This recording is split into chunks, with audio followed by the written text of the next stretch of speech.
সম্মানিত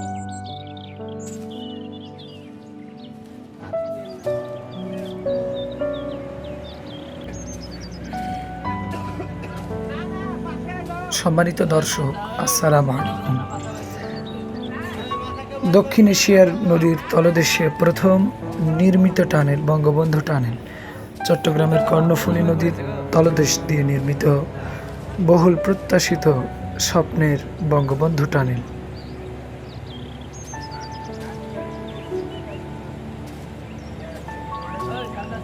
আজকে আমরা ভ্রমণ করব ইনশাআল্লাহ।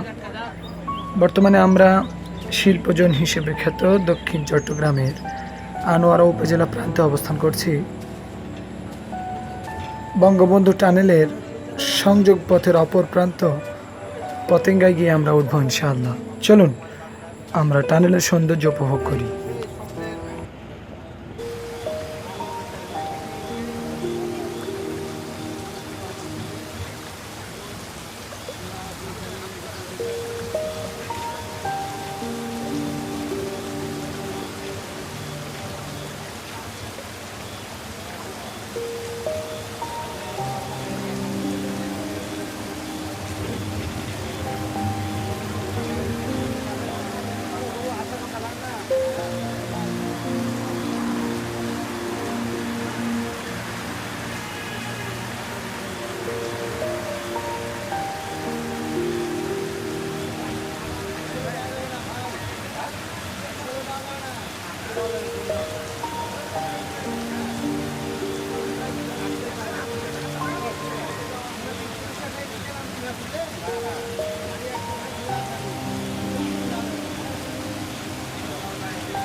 সম্মানিত দর্শক, আলহামদুলিল্লাহ আমরা পতেঙ্গা প্রান্তে এসে পৌঁছেছি। আপনারা দেখলেন বঙ্গবন্ধু টানেলের সৌন্দর্য। আমার কাছে বা আমার চোখে দেখা এক অসাধারণ কনস্ট্রাকশন বা অসাধারণ স্থাপত্য। আলহামদুলিল্লাহ আপনারা যে কেউ এখানে এসে উপভোগ করতে পারেন সৌন্দর্য ইনশাআল্লাহ।